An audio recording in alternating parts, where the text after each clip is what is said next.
Good morning and welcome to Autism Live, this very special edition of Autism Live.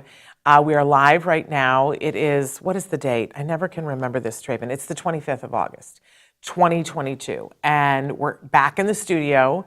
And if you watched on Monday when my desk went crashing and my little, oh, I almost broke her again, my little bobblehead, this is me, my little bobblehead, isn't that hilarious, went flying and her little feet broke off. But look at how well Traven was able to glue her back together. So I'm trying not to do too much to the desk this morning. You can see I already just made it go, woo. Anyway, I'm Shannon Penrod. Yes, the clown car that is me. And I'm excited to be here with you this morning because we're going to talk about something that I know you guys ask about a lot. How do I get an aide? And I want to help you to get an aide in the classroom when it's appropriate, but I also want to help you to use it to the maximum. When you have an aide, like all the things that you can do with it. And good morning to Lori and good morning to M. King. So thrilled to have you guys with us this morning. So that brings me to my next point. We're live right now on Facebook, on YouTube, on Twitter, and about a dozen other sites. And you can be writing in, especially on those big three, and I'm able to see it almost in real time, right? And that way we can have a conversation. That's really the most fun to me. I know that sometimes I get on a roll with what I'm talking about and I don't attend as well. I'm trying to be better about that because it is the most gratifying part to me when you guys are having conversations with me. So good morning. If you're, oh, and look, Traven is going to show you those sites and he's where other places where we are and encourage you to subscribe so that you know when we're going live, like this morning. By the way, for those of you who are watching this at some later date, and we are a podcast, we do podcast everywhere that there are podcasts. In fact, we are the #1 rated autism podcast because of you guys, because you download, you like, you share. We encourage you to keep doing all of those things because our content is free and I take great pride in that we want to be able to get information and hope and inspiration and resources to people all over the world that are looking for them so that they don't need to feel alone. Our mission here is to provide information and inspiration to the entire autism community, which starts with people who are on the spectrum themselves, but includes everyone who loves them. If you are somebody who loves someone on the spectrum, I'm glad that you're here because you're a part of this community. Yes, there is an entire community that is just individuals who are on the spectrum. We respect that. We're not trying to encroach upon that. We try here as much as possible to give those individuals their voice.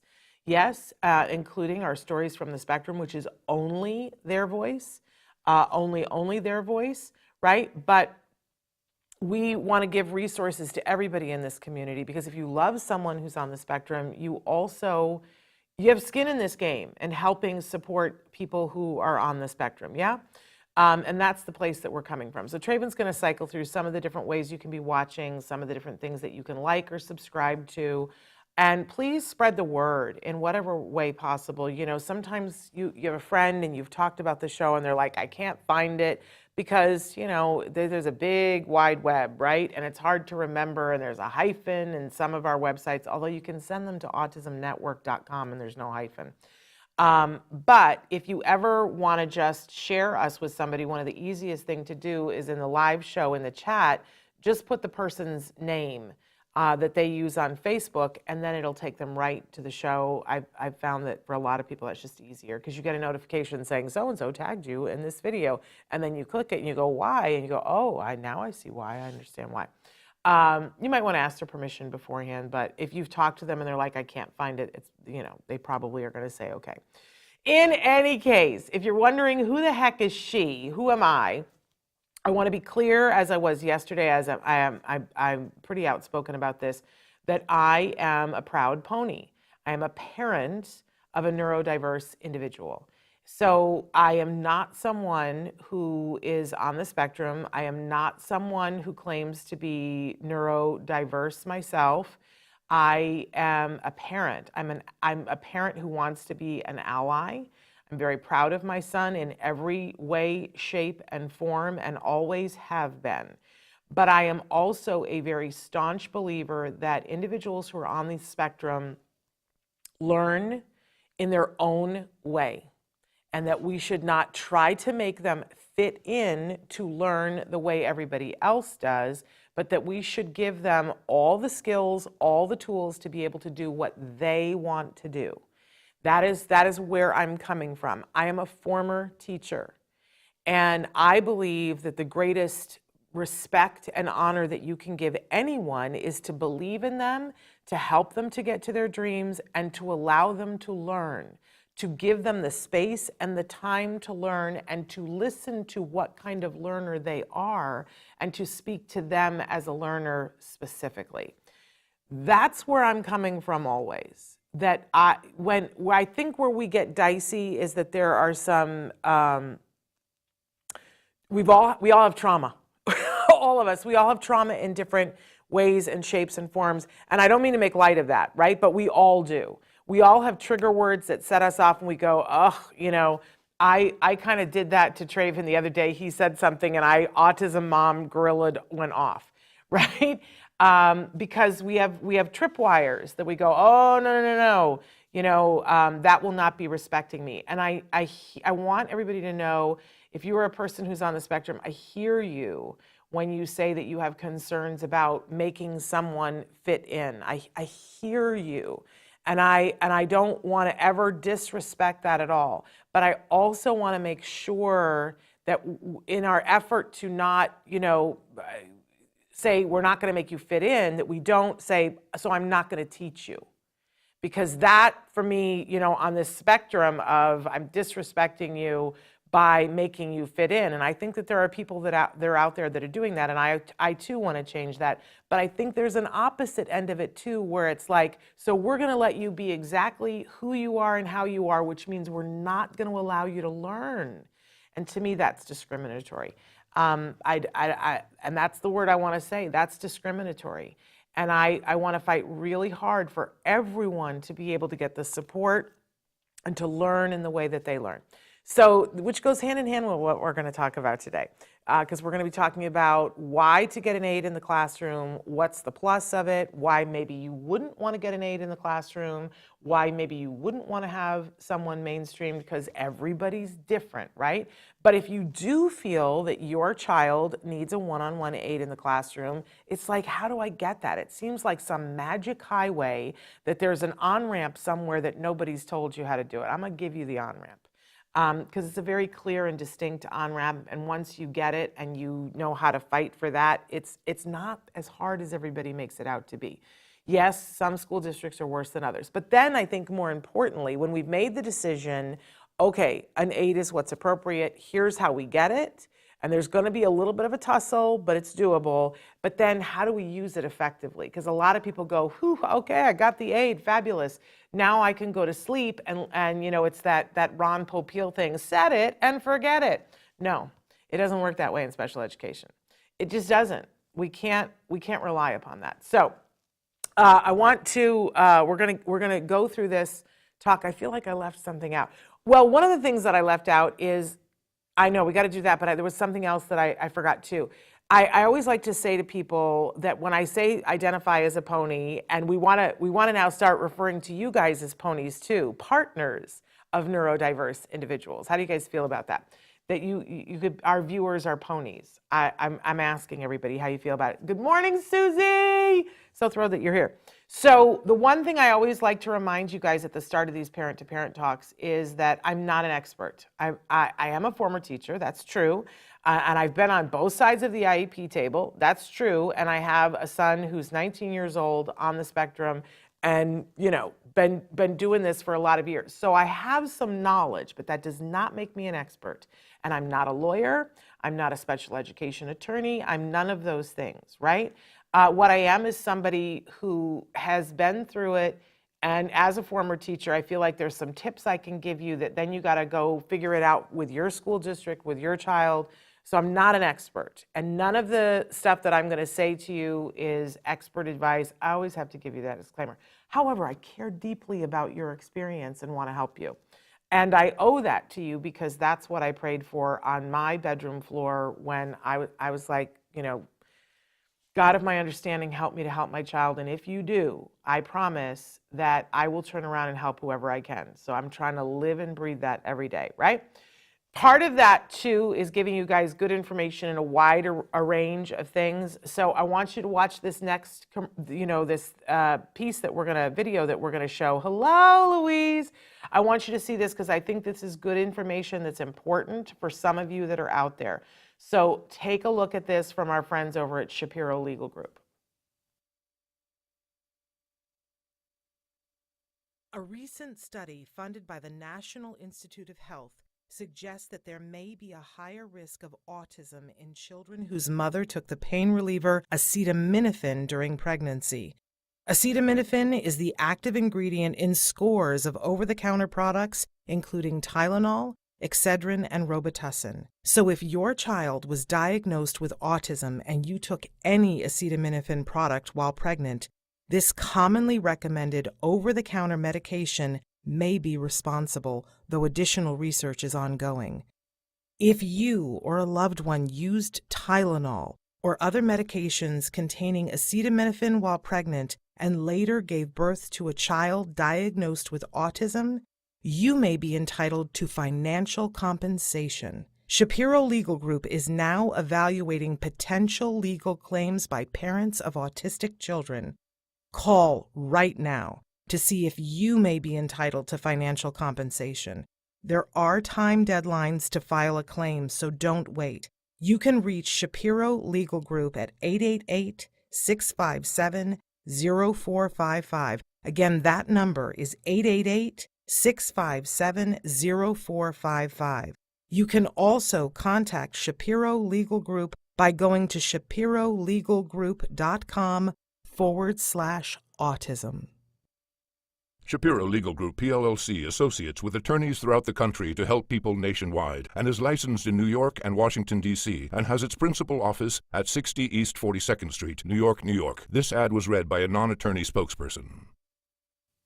Welcome back. I want you to not only call that number, I'm going to give it to you again really quickly, 888-657-0455. Again, that's 888-657-0455. But even more importantly, I want you guys to spread the word. And tell people that you know that might qualify to file a claim.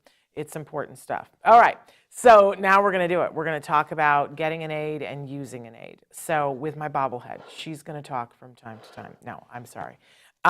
Okay, so let's go ahead and get started here. And can I just say, I was very mindful about the pictures that I used here because I love this idea about everybody's different. Every child is different. Every trajectory is different. This is why we have IEPs, because it's individualized education plan. And there's a reason why, we need that. So first of all, we need to make the determination, do we want the aide, yes or no? And sometimes people, my fat head is in the way. And we're off center, and I don't know what I did wrong, Traven, that it made it this way. But anyway, because if you don't feel like you need a one-on-one aide for your child, please do not beat yourself up. Like everyone, there is no one size fits all. And I know that sometimes I talk very adamantly about some things, but there is no one size fits all. So if you're watching us, I'm going to read through it for those of you who are listening in podcasts, but we have two columns here. And there's no shame, no foul. But if we're going to proceed with the aide, we need to know why. So if you are somebody who says, I just don't feel like we're getting enough done with academics, and we were behind when we started school, and we want to get more to academics because at some point in our child's trajectory at school, we have an expectation, or we want to give them the opportunity to see if they can get a fully qualified diploma. And so if you want that fully qualified diploma, you're going to have to maximize the amount of time that you're spending on academics. There are going to be certain skills that they're going to need to know how to do. There's a certain reading level that they need to get to, a certain comprehension level, right? And what we see is that if you have an aide, as opposed to just putting a child in special education or putting them in a mainstream situation and hoping that they get it, that with an aide, you really can maximize what the child is learning.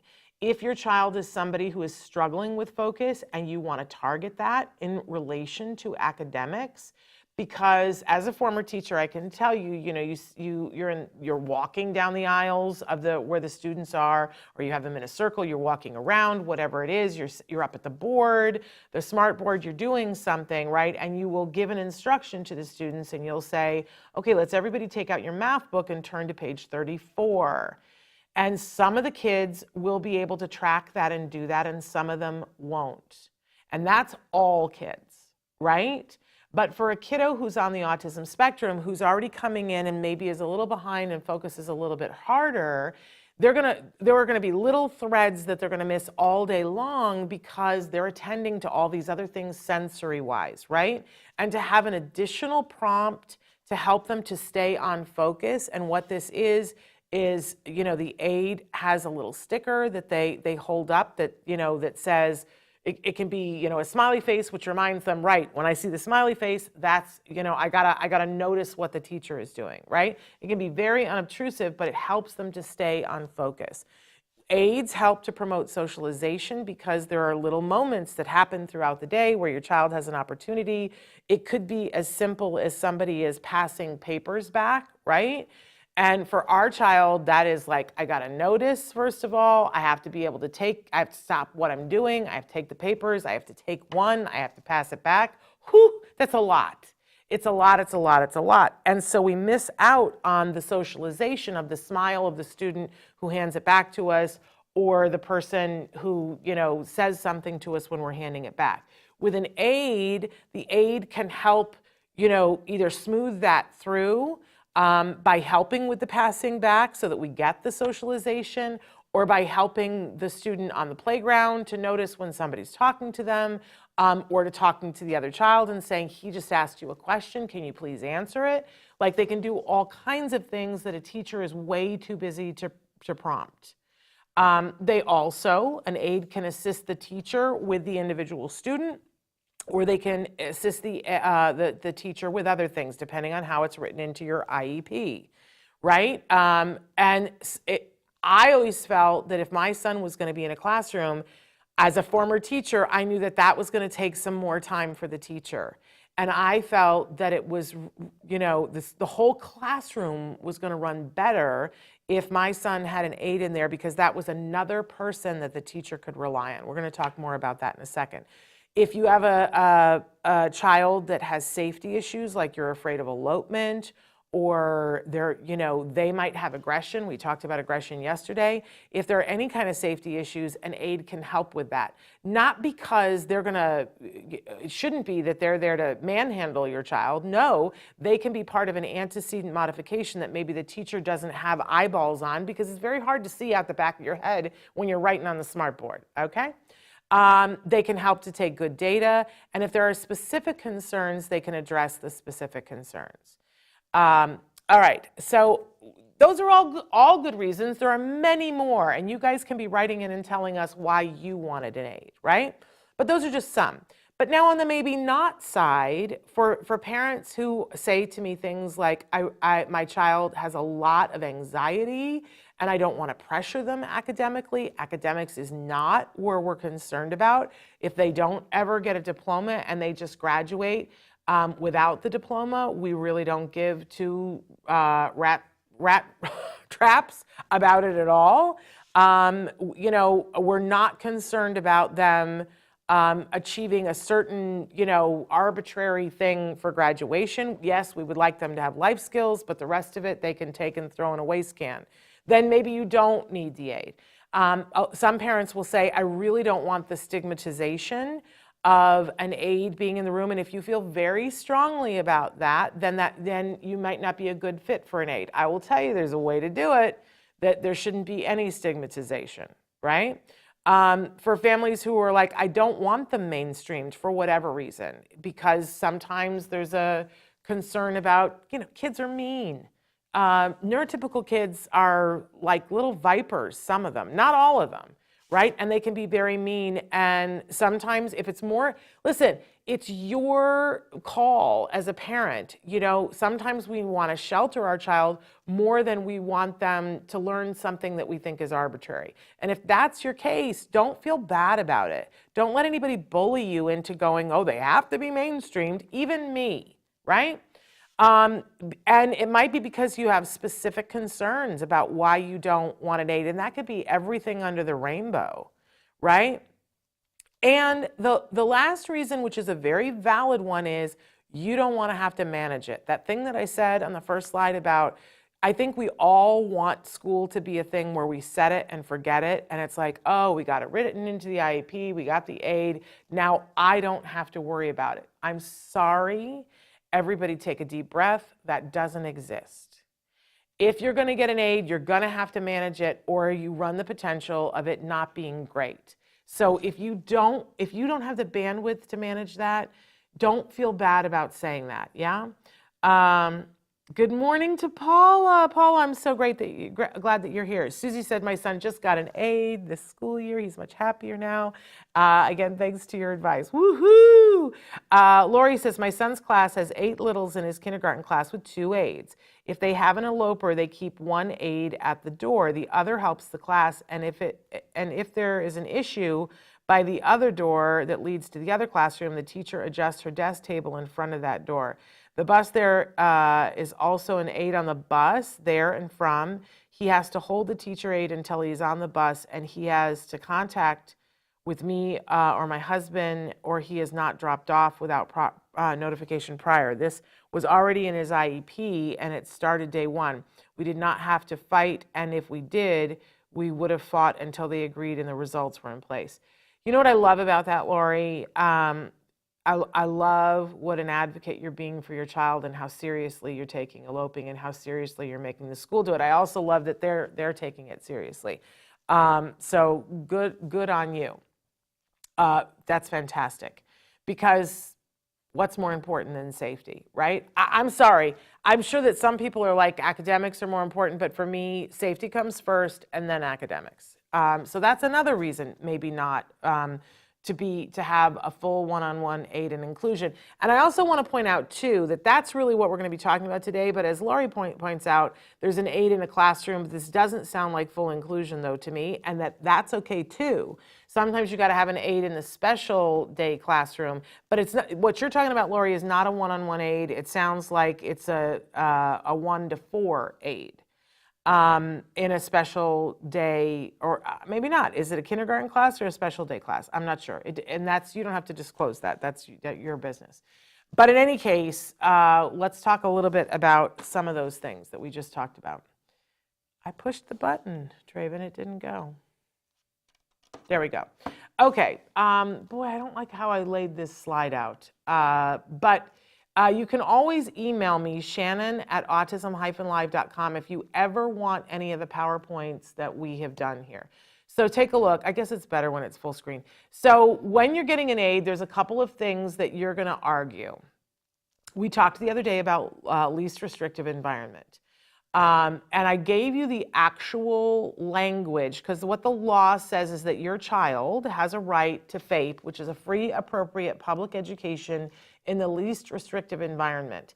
And what I did was I put the link to the actual page, because it's hard to find. Can I tell you guys, this took me over an hour and a half to find. But I found it for you. There it is. If I were you guys, I would get this and keep it someplace safe. You can always write me for it, and it's in the PowerPoint. But notice that it's govinfo.gov, right? And it's the education code, and it's chapter 33. It's page 850, and I'm drawing your attention particularly to number 5 on those pages, and it's A, D, and E. And in each one of those, A, D, and E, it outlines clearly why your child is entitled to an aide, and that it's incumbent upon the school to prove why they should be allowed to mainstream if to the fullest extent possible, is what it says. So if you want an aide, what you're going to do is you're going to go to this site and you're going to print out 5 A, D, and E, and you're going to get very familiar with them. And you don't even have to get that familiar with them. You can just go to the school and say, here's why we're asking for an aide. Here is why we're asking for an aide. Is this going to, and if it were me, And if I had it to do over again, I would say we're asking for, clearly, I would ask for it in writing, we're asking for a one-on-one aid. I would reference these 3 things. If they give you any pushback at all, I would reference these 3 things. And then I would say to them, is this going to be a problem? Because I'll bring my lawyer the next time. If you are aware of page 855, A, D, and E, and you say that you're going to bring a lawyer, I can't imagine the crazy school district who would say to you no. Now, what they might come back and say some other things before they, totally roll over. But I think the last thing on this page is make it clear that you aren't going to back down. I am so sad to report to you that I know from having been on both sides of the table that there are a lot of parents who don't come to their IEP meeting, who don't participate in their child's IEP meeting at all, just don't show. There are parents who come in and the school says, here's what we're offering you, and the parents go, fabulous, where do I sign? There's lots and lots and lots and lots of that. And so when you go to an IEP meeting, the school literally, at some point, there's a conversation about what kind of parent do we have in the room. And is it a parent who is aware of their rights, aware of their child's rights? Is it a parent who's going to fight?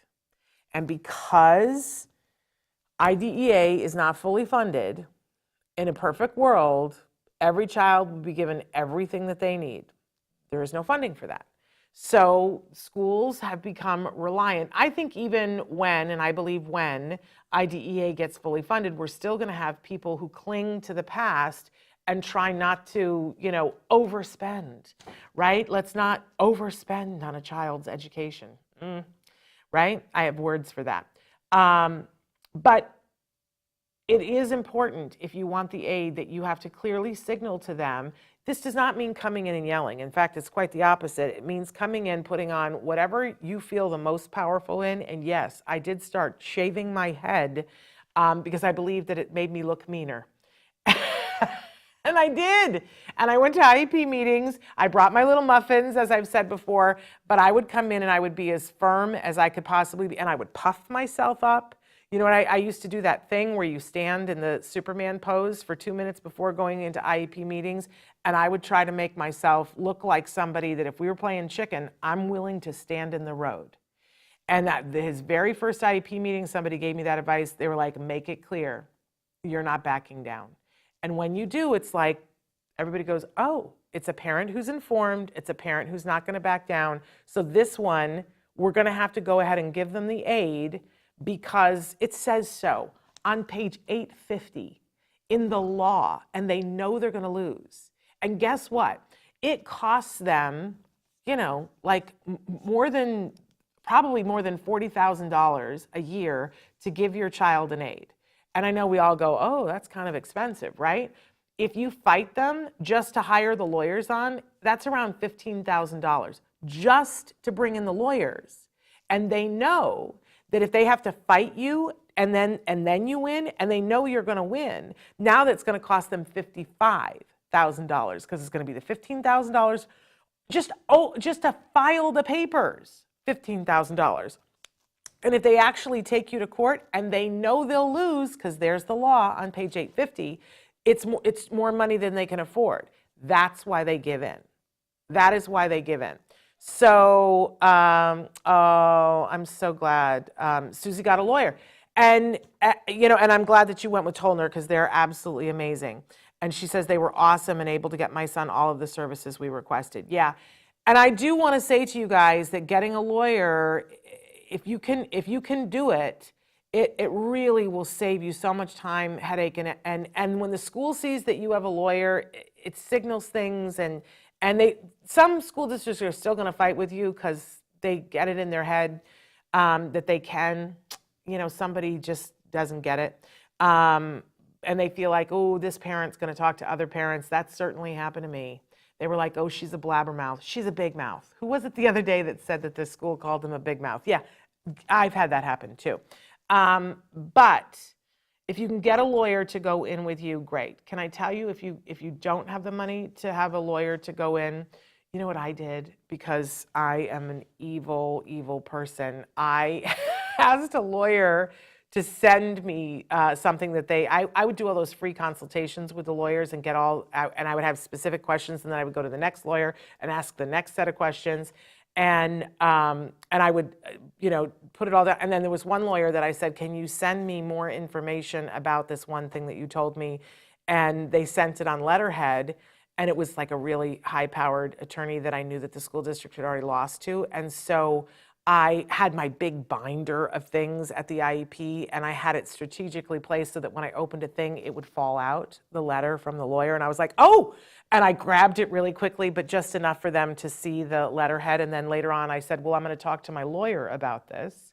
And they assumed I had a lawyer. Letterhead. But it was specific letterhead, can I just say? Yes, I'm evil because as a mom, I'm going to do whatever it takes, short of hurting somebody. We don't want to hurt anybody, right? I would never hurt anybody. Okay, so if you go to them and you ask for the aid, even if, which I'm bad at, there we go. Even if you ask, now I don't know which way to go, Traven. Okay, this way. No, I'm still in the way. I can't bump the table. All right, oh, there, Traven can shrink me. Can you do that in my real life, Traven? Just make me small and in the corner. There we go. Okay, so there's a lot of stupid things that they say to parents. I'm sorry that I'm calling them stupid things, but they are stupid things. And people at the school should know better than to say these things to you because a lot of it is just lies. Legal lies. And some of it they don't know better, but some of them they do. So one of the things that we hear is, well, your child isn't ready to be mainstreamed. And if they say that to you, it is incumbent upon them to tell you why. So ask them why they think that and ask for data. Now, you can ask for data in two directions. Say, show me the data on my child that says to you why they're not ready for mainstream. And schools are notoriously not good at taking data. So they're going to struggle with that. They're going to drum something else up. But as I said to a parent last week, if they're saying to you, well, our thing that we like to do is get kids ready first in the special day classroom, and then later we mainstream them. Fantastic. Doesn't that sound reasonable? Ask them how successful that has been and watch their reaction. Oh, it's so successful. It's so successful. Oh, really? You have a lot of kids? Would you say half of your kids go from being in the special day to the mainstream? Would you say half of them? And they'll go, oh, I don't know about. And then you say to them, you know what? I'd love to see the data. If you're telling me that this is effective, and I'm talking about putting my child into, you're saying it's appropriate, so let's assume it's effective if it's appropriate, right? So show me the data of how successful you've been in the past. Now, the parent that I said this to last week said, oh, well, they said it's privacy. Well, no, data that isn't tied to a person isn't private. If you can show me data that 85% of your kids who go into special ed end up going to mainstream and getting diplomas, that you're not showing me anybody's private information. I can't contact anybody. I can't go back to a family and go, how was this for your kiddo? So no, that doesn't fly. But I would be surprised if a school had data because they don't take data on that. And you know why they don't take data? Because it is rare, and it's the parent that is always behind it. If a child goes successfully from being in a full special day program to a full mainstream and getting a diploma, it's rare. You know why? Because they don't do things in special ed to get them ready for that. It's the rare program and the rare teacher that does that. Okay, what about this redonkulous thing that they say? Your child will work their way into it. Again, ask for the data. How has this worked in the past? The aide will stigmatize your child, and if that's the case, and this is what was said to me, y'all, they said, oh, for junior high, they were like, he's been included all these years since pre-K, but now he's going to junior high, and we just don't think he'll survive because the kids are so mean. And I said to them, that's not about my child. That's about you needing a bullying program. My child has the right to a free, appropriate public education, and they don't get excluded from that because you can't handle your miscreants from saying things to him. No. Makes me mad, can you tell? How about this? There are other children more impacted than your child. That was said to me. There are other kids who are more impacted that need that funding or need the one-on-one aid. Later on, after my son had an aid, they were like, he doesn't need it anymore. And when I would ask why, what are you basing that on? Well, there are other children who are more impacted. That is not your problem. And you can say to them, I'm not here advocating for those children. And it doesn't say in the legal code, in the education code, to the maximum extent possible due to funding. In fact, to bring up funding is illegal. To say that your child can't get a free appropriate public education because they can't afford it, because they have kids that are more impacted, is literally illegal. I get hepped up, you guys. So the school can't afford it. Again, that's illegal. And if somebody says that to you, they're probably going to say it to you not in a meeting. It was said to me at pickup. And they sent somebody over and they're like, oh, it's so sad that, you're going to get your aid, but that means that we're not going to get the computers for the second grade class. And I said, really? Is that really what you're saying to me right now? Do you understand that that is illegal, what you just said to me? And she was like, oh, I didn't mean anything by it. I was like, yes, you did. You absolutely did, and how dare you? And she was like, oh, I'm sorry, please forgive me. And I was like, I'll think about it. You know what I mean? How about this one, which is a very popular one? Oh, we don't do that here. Oh my gosh, the number of times that I have heard this, or I've heard parents say that their school said, well, we don't do that here. There's another school where they do that that's 2 hours away. Or, we did that and we stopped doing it. Your child is entitled to a free, appropriate public education in the least restrictive environment, not based on what they're currently offering. And they'll go, oh, well, we've put in place these 5 programs, so we're going to fit your child into one of those programs. No, that is not what IDEA says. Aren't you brilliant? But no.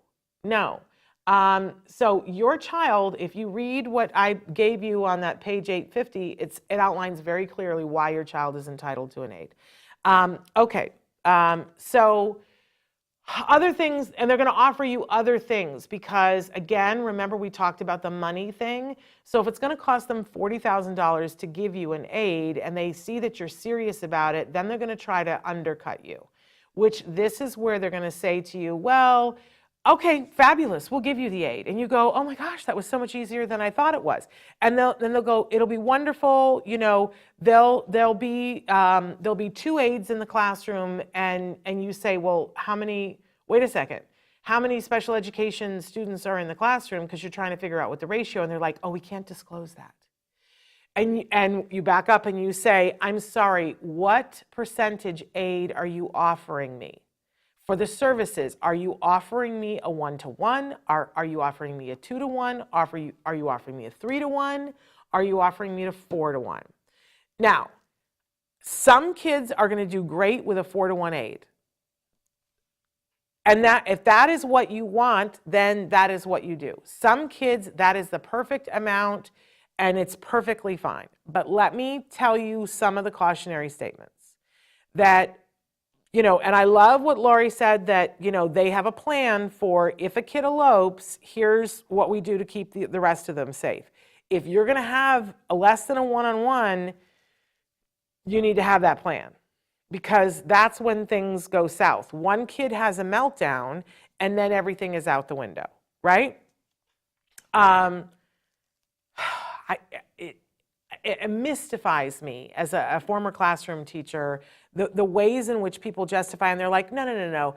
We're going to do this, we're going to do that, whatever. But if they don't have a plan, like Lori talked about, you got to be really concerned. But also, what you have to consider, especially when you're mainstreaming, if you're in the special day classroom, you don't know what all the diagnoses are of the other kids. You have no idea what their issues are. So you might have one kid at the table who hums. That would have been my son, right?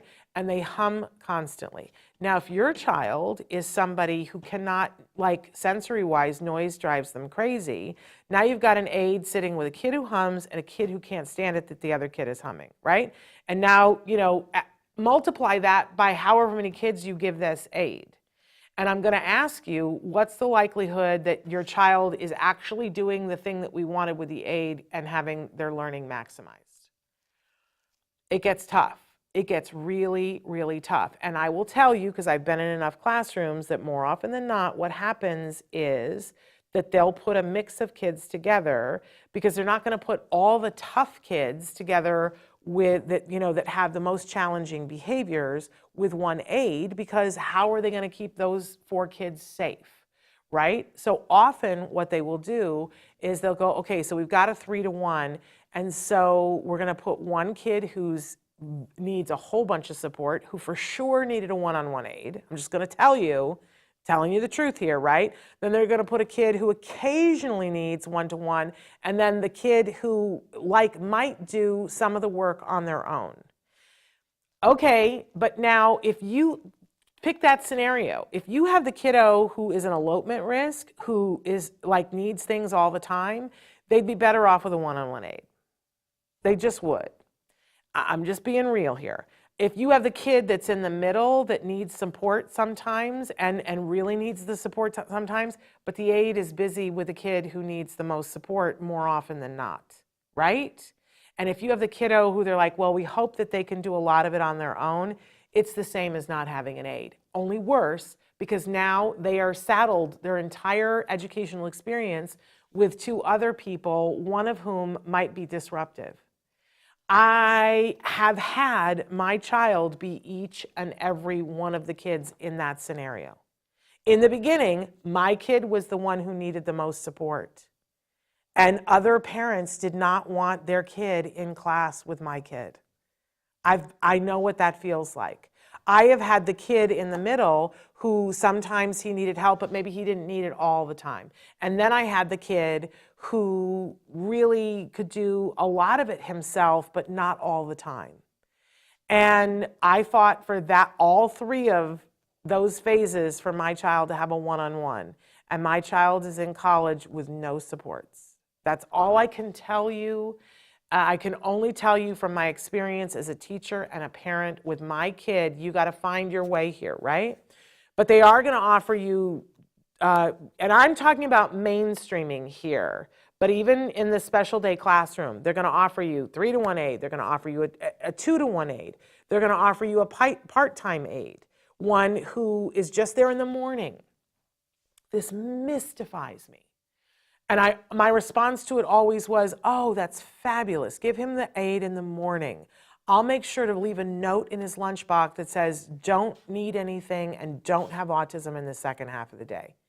If you've done the studies and we've determined that what he needs, what would be appropriate is a one-on-one, and we looked at the code and he fits, because we see that he's going to do better with that, then how can you arbitrarily say he only needs it sometimes during the day? How about that when they say, well, we'll only do it during the tough subjects, English and math. But in social studies, he'll just figure it out on his own. That's them saying we don't want to pay for it.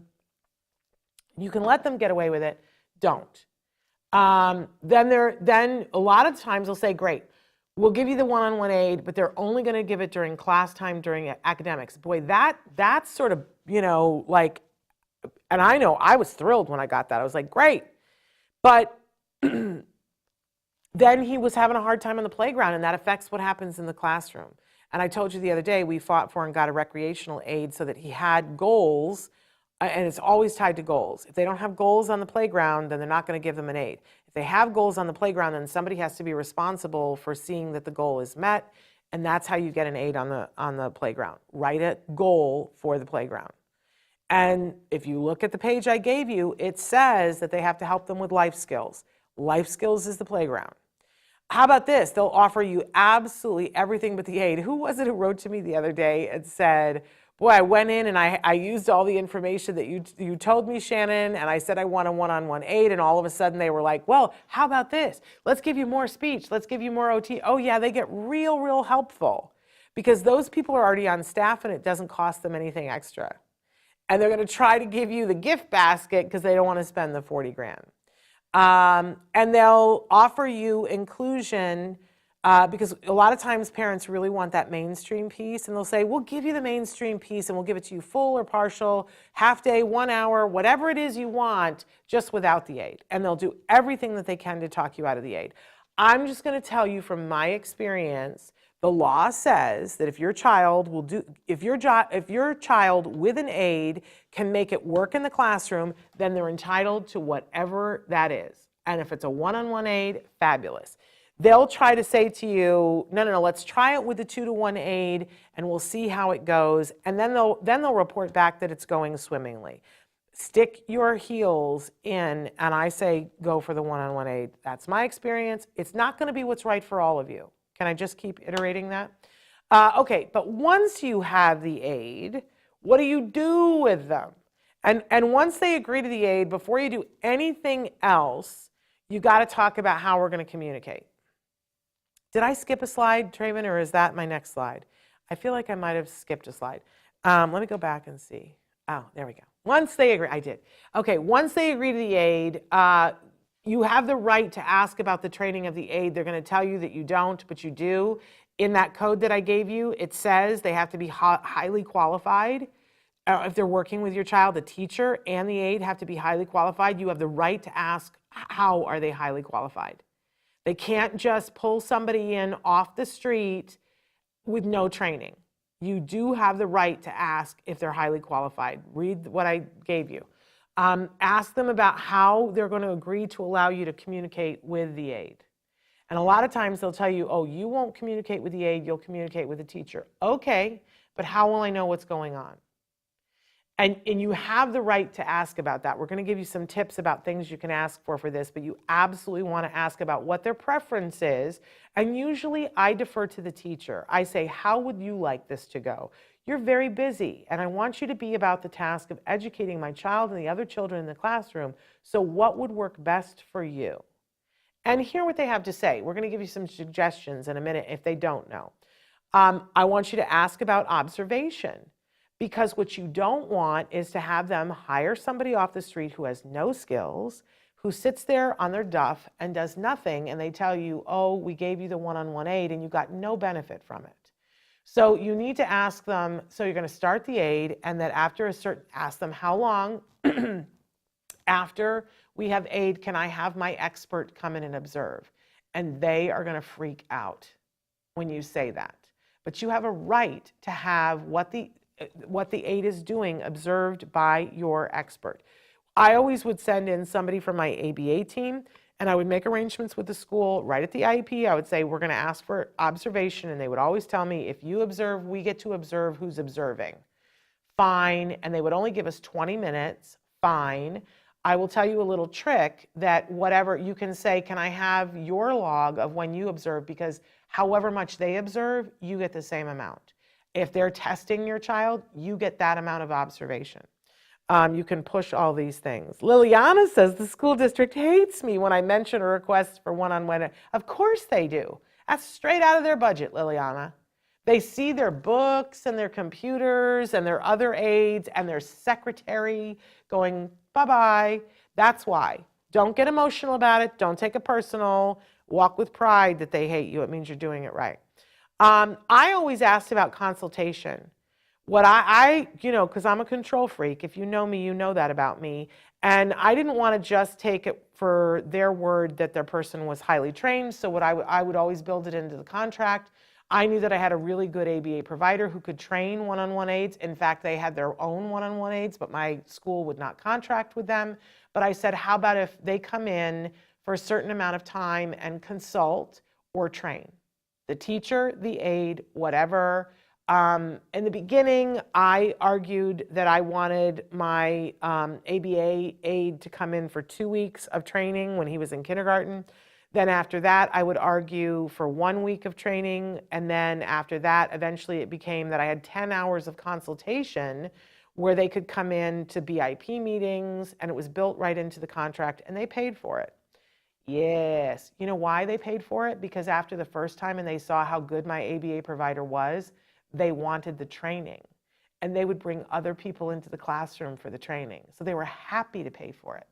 They were literally happy to pay for it. But that took a while. But here's the biggest piece of advice that I want to give you is that you want to volunteer, volunteer, volunteer. You are never going to know what's going on in that classroom if you don't volunteer. And so I know you're busy. I know you're overwhelmed, but whatever age your child is, you want to sign up to volunteer. Have it be something that is where you can, as much as possible, have eyes on your child. In the beginning, they're going to be sneaky and they're going to assign you to the copy room where you're not going to have eyes on your child. But I'll tell you what, if you do good in the copy room, eventually you'll wheedle your way into the classroom and you'll be able to see what's going on and you will learn all kinds of everything, right? So, if there's an opportunity, if your kid is little enough, sign up to be either the room mother or the room dad, or to co-do it with somebody else. That's always great. When you can do it with somebody else, so it's not all on you, but you'll be at every party, you'll be a part of planning the parties, you'll know what's going on, you'll make sure that the aide and the teacher get a nice holiday gift. I'm telling you, volunteer, volunteer, volunteer. It is how you will have eyes on the situation, and whether you have a good aide or one that is tragically ill-informed, you're going to be able to see it, and people will be on their best behavior, which is what you want.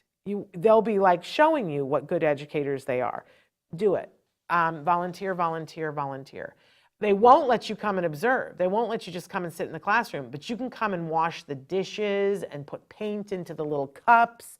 And, you can set up, the science experiment. They'll let you do all of that. Sign up and do that. I'm telling you, you'll enjoy it too. And your kiddo will see that you're there at school too. So getting to the communication thing, there's a lot of different ways that you can communicate with the classroom outside of volunteering, although the volunteering is the best, right? Sometimes people have a daily log, and this can be a little piece of paper. It can be a notebook that goes back and forth that the aide puts into your child's backpack and just leaves you a note, or the teacher leaves you a note. Easy peasy, right? Everybody can do that. Now they have apps where you can get a daily notification. Same thing, it's a daily log, but some teachers are like, oh, I'll just put it into the app how the day went, right? But it's great to keep whatever notification comes home, so either a notebook or an app or something, so you have a record of it. So that if something happens and at some point they go, oh, well, he's been kicking Billy, and you go, why have I not heard of that before? Show me where that is in the daily log, and you want to have, so if it's little pieces of paper, hang on to them just until the end of the school year and then purge them, right? A token economy also works for this too. I've told you guys about it in the beginning. We had Daddy dollars and Disney dollars, and if you got a certain number of stickers, and the aide would just put she had a little stamp, and she would put little stickers on the thing, and if he got a certain number, then he got a Daddy dollar, and then when he got 44 of them, I don't know what, some arbitrary number like 44, we would go to Disneyland. But that also told me how things were going. Later on, we noticed patterns, like he would have a good morning, but his afternoon was hard because he was getting tired. And so we had to put a little bit more incentive. So it was, if you got a gold star in the morning, one gold star in the morning was enough to get the Daddy dollar, but we wanted to see a little bit more oomph. So you got to get 2 in the afternoon and then you get the Daddy dollar, right? Or you could do the opposite and make it easier for them, whatever it is for them to get to the reinforcement, right? Again, the notes, it's my least favorite if they send just like a free-floating note. But think outside the box for this. Like what would be the way? It could be as simple as that when you pick your child up, that they have a little paddle that they hold up that's, a red, a yellow, or a green for how the day went. Right? And that if the day went well, you don't have to overly discuss it, right? But if you get a red, that means that the teacher's going to email you. Talk to them and see what it is Some teachers like to communicate and others don't. They see it as just more work for them. Some are control freaks and they don't want you to ever talk to the aide. I hate that, but some of them want that. Remember to reward everyone for communicating. This is hard because sometimes the teacher calls you and says, well, this happened, and you want to go off on the teacher and go, why are you so entrenched in your thinking and cannot see that my child is brilliant, right? But you must reward them for calling. Otherwise, they won't. And knowing what's happening at school is everything. So even if in the moment you're ticked beyond all possible belief, your ticket is torn because the teacher is saying something, start by going, you know what I really appreciate about you? I appreciate that you're calling me. That means so much to me. I really want you to know how much that matters to me. I know it sounds smarmy, but lay it on thick. It's for your child, right? Reward everyone, yourself and them and your child, for communicating. In the long run, it will be really, really good. Liliana says, that's what I advised all of my parent volunteers, but wash hands, wash hands, wash hands. Yeah, I don't know right now with COVID how much they're letting you guys in the classroom. That never occurred to me. Carolyn says, good afternoon. That's exactly what they did to me. No aide in the IEP to ask questions. Yeah, when you go to IEP meetings, they won't allow the aide to be there. That's very common, you guys. It's frustrating. I think it's wrong, but I had to make my peace with that. There was nothing I could say because they don't want to pay them to be there. That's really what it comes down to. And they don't want you talking to the aide because then they lose all control. And you might find out that the aide doesn't know what they're talking about. I've had that happen. I had an aide one year where she just was obsessed with talking about my son's handwriting. And I was like, no, he's supposed to be giving a keyboard. She was like, but he really needs to work on the handwriting. I said, no, we're working on that at home. You don't have to work on that anymore. It's not in the IEP. In fact, it's in the IEP that he gets the keyboarding, whatever. And she was like, but I really think that you're missing the boat because he's going to have to fill out job applications. And I leaned across the table and I said, what century are you living in? Yes, he will fill out job applications, and who fills out a paper job application anymore? No one. It's online, right? And she was like, no. And of course, then they're like, can we call you out in the hallway to the aide to get her away from me? Because I'm like, why is this woman having a say in this? She's not designing the program, right? She's implementing the program. Why is she so hell-bent on the handwriting thing? And I wanted her gone. That's why they don't want us in the same room with them, because that's what happens. So we make our peace with that, but I say suck up to the teacher. Suck up to the teacher and ask them how it's going with the aide. Get the aide really nice presents when it's Teacher Appreciation Week, when it's, whatever holiday, nice gifts, right? But suck up to the teacher. Okay. Carolyn, I really need an email. Is it my email that you need? Shannon@autism-live.com. Shannon@autism-live.com. Carolyn says, this is what I do. No, they try to ignore me since I've been watching you. Oh my gosh. That's hilarious. Not. It really isn't hilarious, but they can't ignore you. They can't ignore you. Put things in writing and say, I need a response. They'll tell you things. I had people tell me, oh, our email is down. And then I would go over to the office and say, I'm here because your email is down. Don't be afraid. She says that I've tried volunteering and they haven't called me back. And that might be because of COVID. They might not be letting parents in the classroom. I have to admit I had not thought about that, but please wash your hands so much. Okay. Teacher sends a communication form that needs to be signed.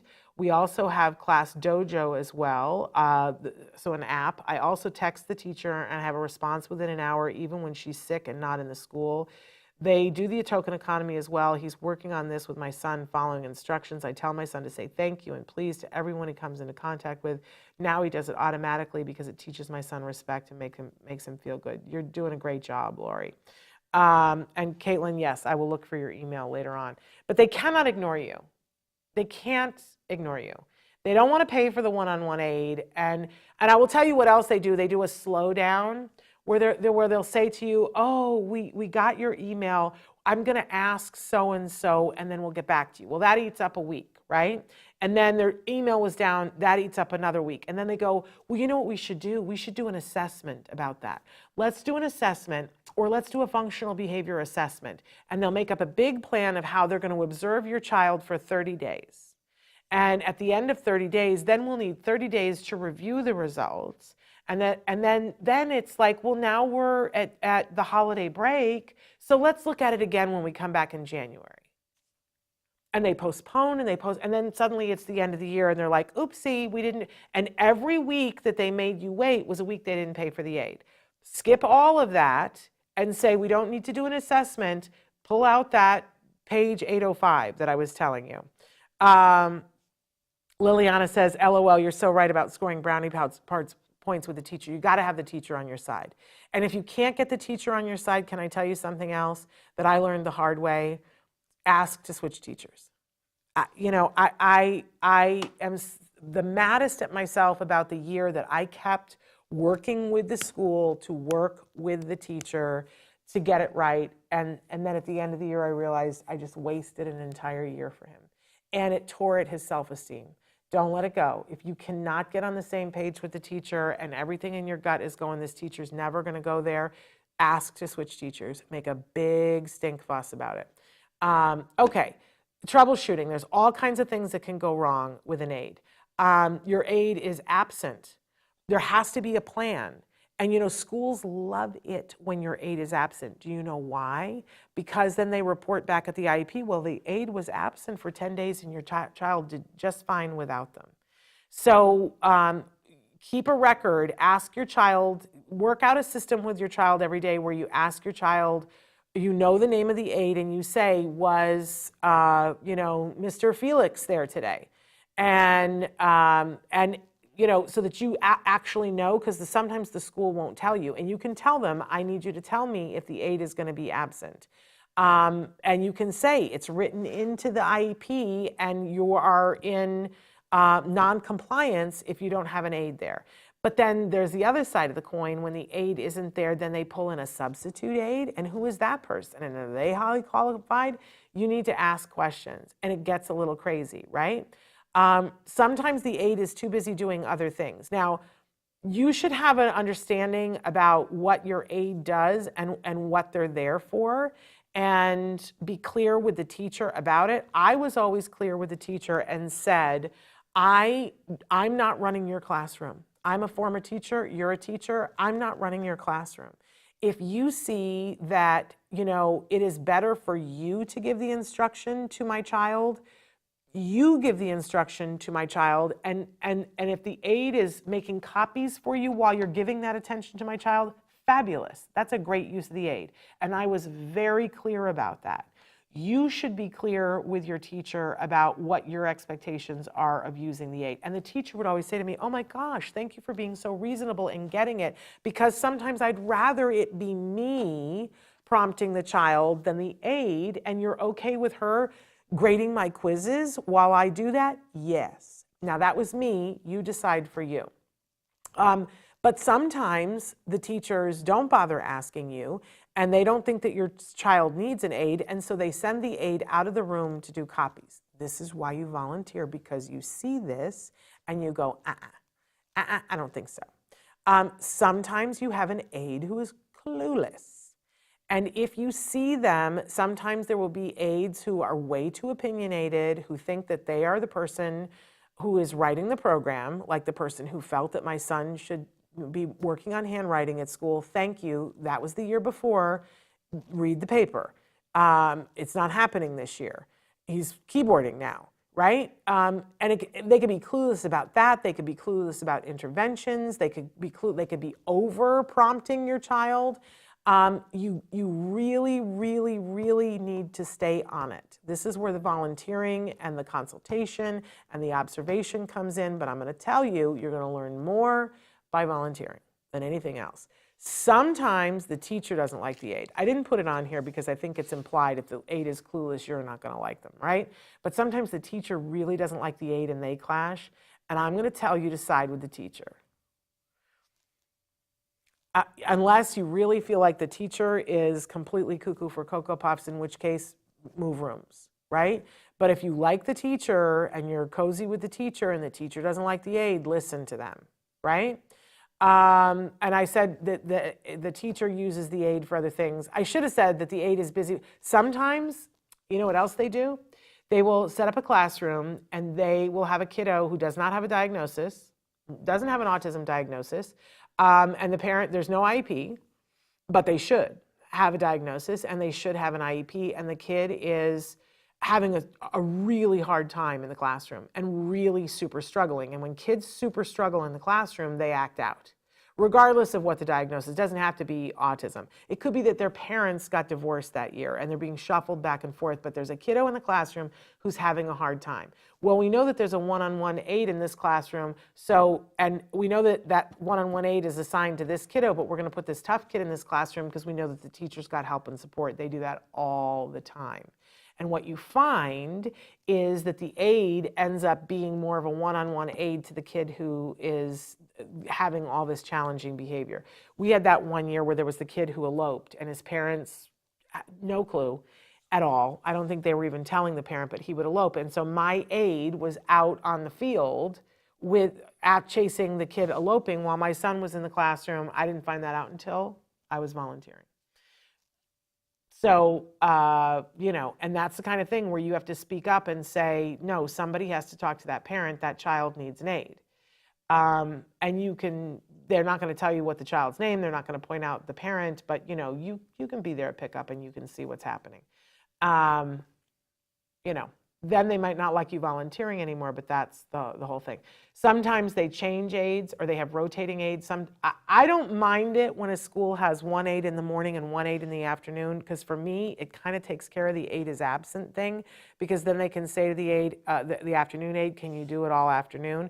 But I will say that part of what happens then is that there isn't this fealty from the aide of, I got to be there for this kiddo. I think you do have more absence, but they're covered. So, and a lot of times they get assigned to something else and they leave and they're changing the aides and you got to rearrange whatever. A lot of times you'll have an issue that there's something that you want the aide to do and they won't, whether it's walk your kid out to the car or whatever, fill in the blank, question mark, what is it that, what are your problems with aides? You got to work it. Whatever the problem is, you got to work it. You have to make it more aversive for them to have the problem than not. So, and they're going to try to do the same thing back to you. So if any of this stuff goes on, you call an emergency IEP meeting. And they have to have a meeting. They have to. They can't, every state has different, but it's like 10 days, that if you ask for an emergency IEP, they have to have it within 10 days. I don't know whether that's business days, it probably is. But they have to allow you to have the meeting.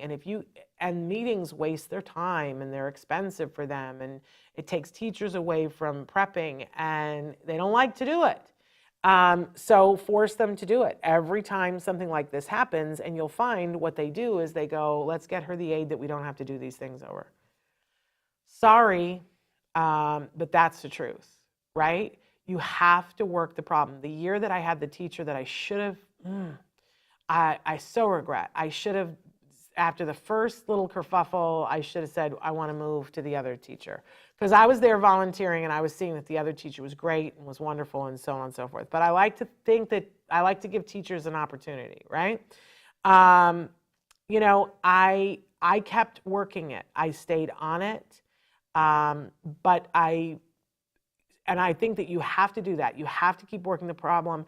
But if you see that you've already had like 3 IEP meetings and it's not getting better, it's time to say, we want a different situation.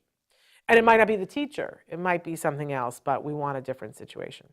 Sometimes you have to move your kid out of a classroom because there's another kid in the classroom who's like doing something that's disruptive or upsetting your child or preventing them from getting an education, and that's a reason to move them as well.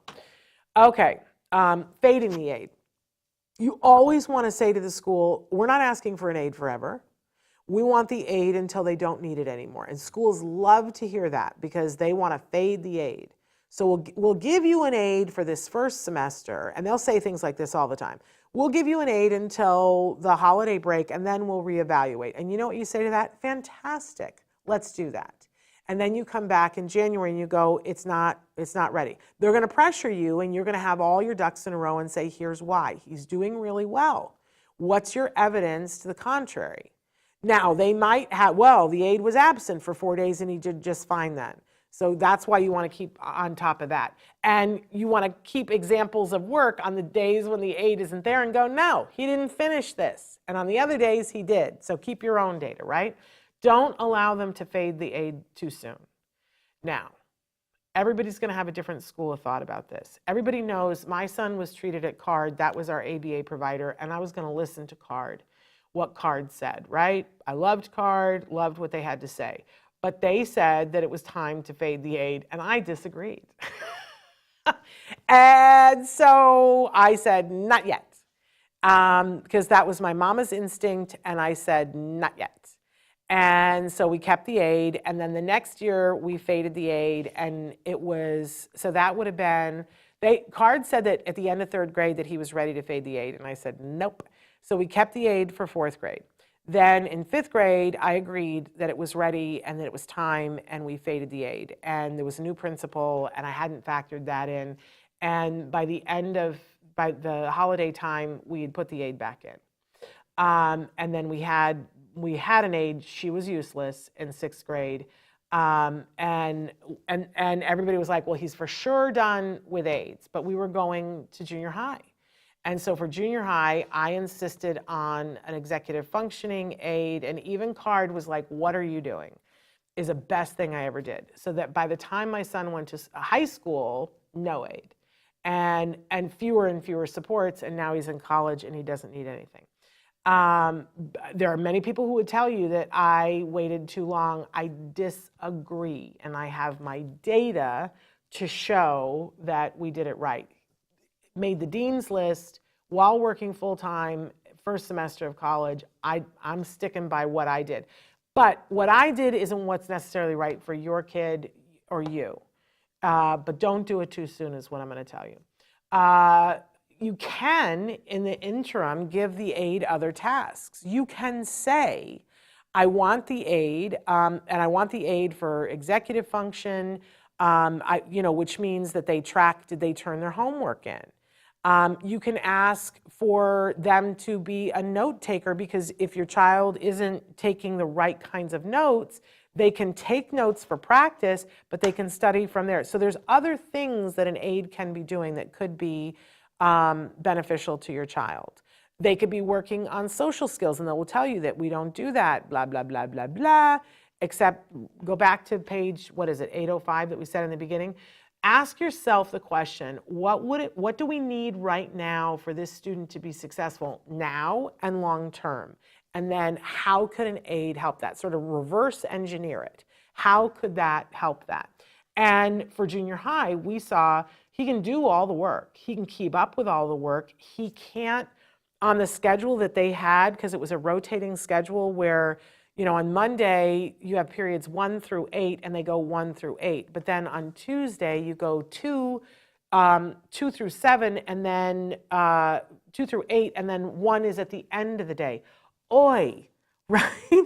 That's a lot for any of them to get used to, and handing things in and knowing when to hand them in.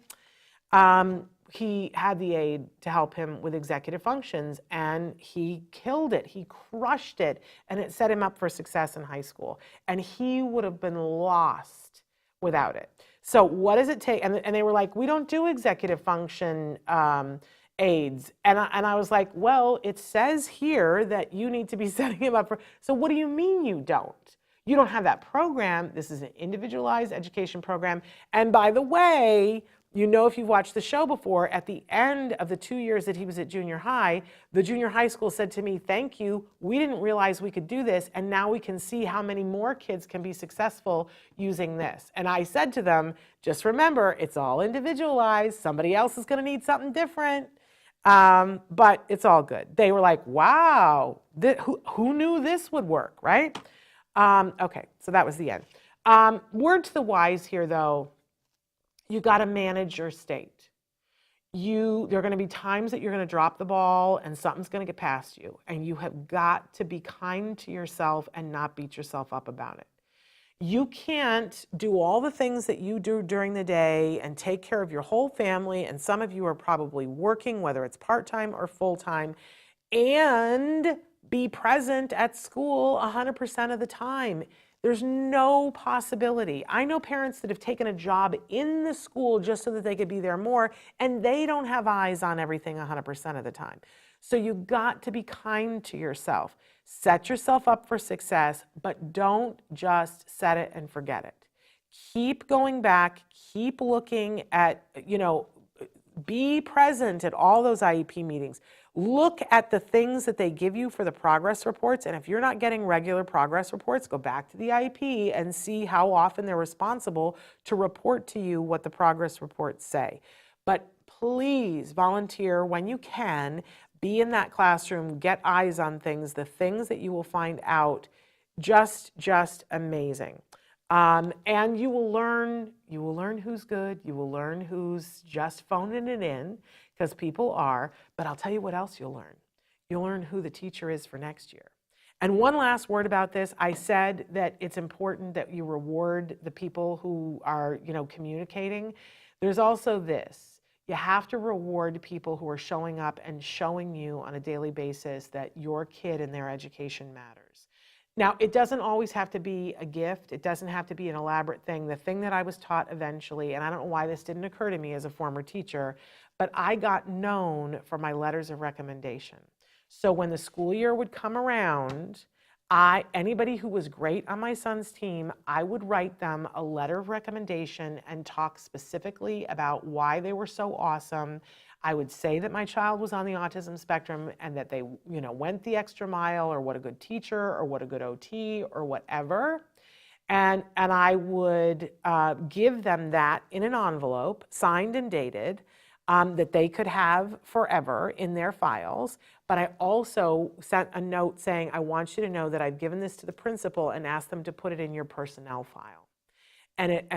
Oh my gosh, I got known as the mom who does that. And you know how you get known as the mom who, or the dad who, right? Get known as the parent who writes the letters of recommendation, because then whenever they would have the back to school year-end thing where you get to go and see all the work and it's displayed all over the classroom, we would go in and help set that up, right? Are we getting ready to end here? We would go in and help set that all up, and we would be there for whatever the presentation the teacher would do, but then we would duck out and go to all of the teachers for the next grade. Well, by the time I was done volunteering and writing letters, I knew all of those teachers. And I would have already had a conversation and said, oh, we're really hoping that Jem can be in your classroom next year. And for some teachers would be like, oh yeah, that'd be interesting. And I would know, nope, that's not the one, right? But other ones would go, can I please have Jem in my classroom next year? And I would go, yes, because that's the teacher who wants him, and that's the teacher who knows that I'm gonna write them a letter of recommendation. That's how you start out the next school year cooking with gas, okay? So, and it doesn't cost you anything but time, and time is valuable, but it's kind of fun. It's fun being able to say to some people, you really made a difference. Can I tell you that my son's 9th grade English teacher, the letter of recommendation that I wrote for him, I wanted to frame it because he's the person who taught my son that he's a writer. My son, who had all the BIPs because he didn't want to write any task with a pencil, once he was keyboarding and he had this teacher, and now my son is at a pretty competitive school in their program for screenwriting. He wants to be a writer because of that teacher, and I made sure that I put that in his letter of recommendation, yeah? So reward them, the good people, but you can get an aide. You can get an aide, and you can get a one-on-one aide in a mainstream classroom if you want it. Please check out that page that I gave you early on.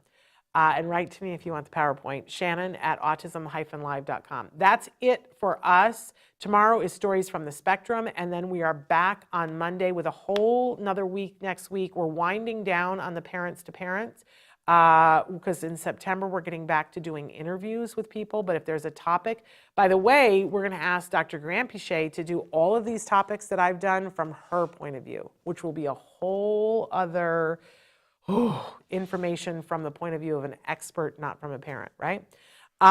Okay, so, but write to us if there are specific topics that you want, because we weren't planning on doing the one about getting an aide, but when you guys said so many things after we did the school one, we were like, oh, we got to do that talk. So if there's a specific talk you want me to talk about, let me know, because we're getting down to it. The summer's almost over. All right, you guys, we'll be back on Monday, well, tomorrow, with Stories from Spectrum. Until then, give your kiddos a hug from me and one for you too. Bye-bye for now.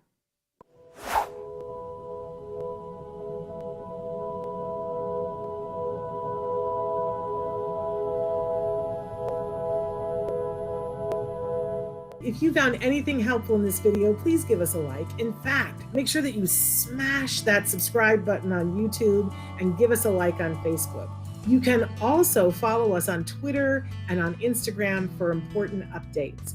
And please download our free podcast wherever you get your podcasts. Thank you so much. See you next time.